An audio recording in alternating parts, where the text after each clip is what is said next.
This channel does not promote any violent, harmful, or illegal activities. All content provided by this channel is meant for an educational purpose only. UEN Jaipur is a perfect target for prospective students aspiring for good jobs, good education with future-ready skills.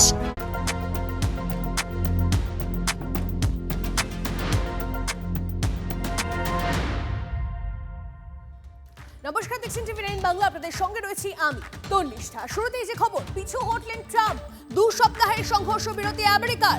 Deadline শেষের 2 ঘন্টা আগে 2 সপ্তাহের যুদ্ধবিরতি ঘোষণা মার্কিন প্রেসিডেন্টের।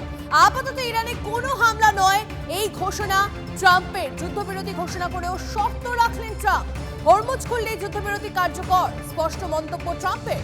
40 দিনের মাথায় যুদ্ধে সামরিক বিরতি।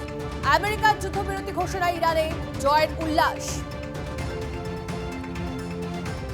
জাতীয় পতাকা হাতে রাস্তায় নামেন ইরানের বাসিন্দারা। পিছু হটলেন ট্রাম্প। 2 সপ্তাহের সংঘর্ষ বিরতি আমেরিকার। ডেডলাইন শেষের 2 ঘন্টা আগেই 2 সপ্তাহের যুদ্ধবিরতি ঘোষণা মার্কিন প্রেসিডেন্টের।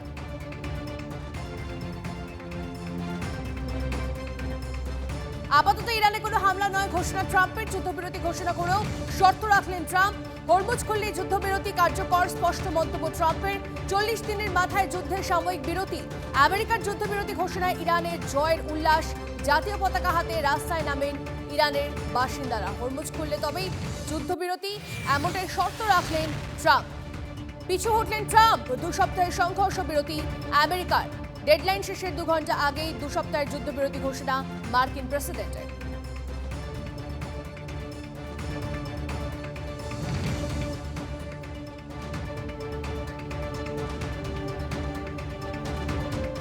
দশই এপ্রিল শুক্রবার আমেরিকা ইরান শান্তি আলোচনা। যুদ্ধবিরতি নিয়ে ইসলামাবাদে ইরান আমেরিকা বৈঠক। 10 এপ্রিল শান্তি আলোচনা ইসলামাবাদে, এমনটাই খবর পাওয়া যাচ্ছে।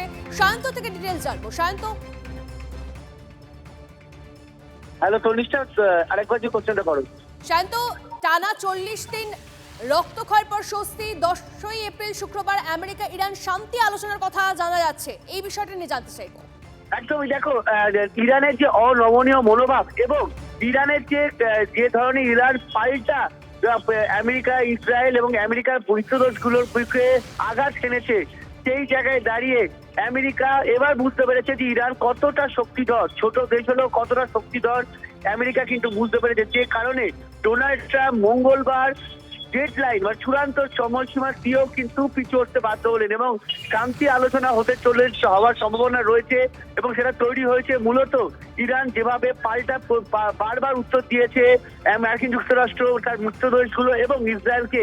সেই জায়গায় দাঁড়িয়ে যেটা জানা যাচ্ছে এবার হয়তো শান্তি আলোচনা হতে পারে, যদিও ইরান কিন্তু আমেরিকার কোনো কৌশল আর তারা এই ধরনের কথা কিন্তু মানতে পারতে নারাজ। তারা জানাচ্ছে যে ইরান কিন্তু সব দিক থেকে তৈরি রয়েছে। আমেরিকা যদি এই কৌশলে ইরানের ওপর হামলা করতে চায় তাহলে কিন্তু ইরান আরো বড় সড়ো পাল্টা উত্তর দেবে এবং সেটা কিন্তু ইসরায়েল, আমেরিকা বা আমেরিকার মিত্র দেশগুলোর জন্য আরো বড় বিপদ ডেকে আনবে বলেও ইরান তরফে দাবি করা হচ্ছে। স্বাভাবিকভাবেই ইরান আমেরিকা যদি শান্তির বৈঠক হয় তাহলে কিন্তু বিশ্বের ক্ষেত্রে কিন্তু বিশ্ব জ্বালানি, বিশ্বের অন্যান্য দেশের ক্ষেত্রে কিন্তু অনেকটাই ভালোর দিকে এগোবে বলে মনে করছেন সামরিকবিদরা। যদিও আমেরিকার এই সিদ্ধান্তে কিন্তু খুশি নয় তাদের অন্যতম মিত্র দেশ ইসরায়েল, কারণ ইসরায়েল চেয়েছিল আমেরিকা তার যেটা হুঁশিয়ারি দিয়েছিল সেই মতো ইরানের বুকে চরম যে আঘাত আনুক, কিন্তু সেটা হলো না। আমেরিকা কিন্তু পিছু উঠতে বাধ্য হলো এবং নির্দিষ্ট চূড়ান্ত ডেডলাইনের আগেই এই সংঘর্ষ বিরতি ঘোষণা করেছেন মার্কিন প্রেসিডেন্ট। সব মিলিয়ে পরিস্থিতি কোন দিকে যায় তা কিন্তু আর কিছুদিন গেলে, আর কিছু ঘন্টা কিছুদিন গেলেই বোঝা যাবে, এমনই মনে করছেন। নজর থাকবে। সায়ন্ত, ধন্যবাদ।